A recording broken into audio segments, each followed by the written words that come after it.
Welcome to UK Payroll 101 Understanding UK Payroll Basics for non-UK users.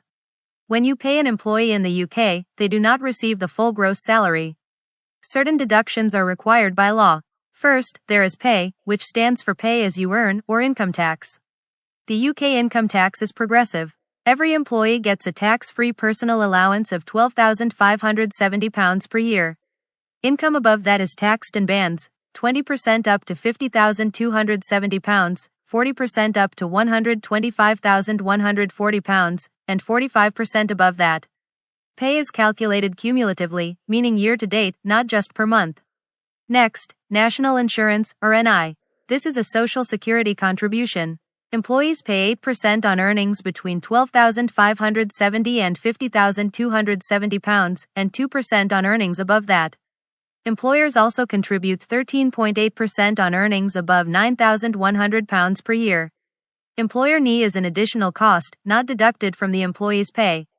Then, there is the workplace pension, mandatory since 2012. Employees contribute a minimum of 5%, while employers contribute a minimum of 3%, making a total minimum contribution of 8%. Some employees may opt out, but employers must assess them. If the employee has a student loan, additional deductions may apply. Plan 1 requires 9% above £22,015. Plan 2 requires 9% above £27,295. Plan 4, for Scotland, is 9% above £27,660. Postgraduate loans require 6% above £21,000.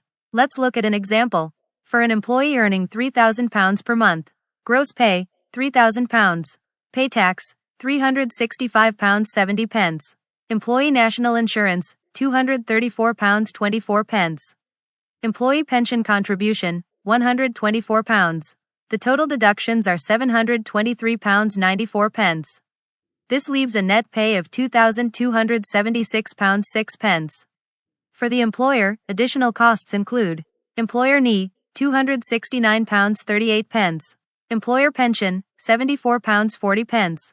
This brings the total employer cost to £3,343.78. Finally, a few key UK payroll concepts. Pay is calculated cumulatively. Tax codes define the employee's tax-free allowance. The UK tax year runs from 6th April to 5th April, and employers must report payroll information to HMRC using real-time information every time they pay employees. That concludes our introduction to UK payroll basics. In the next video, we will explore how all of this works inside payroll systems like Microsoft Dynamics 365 Business Central.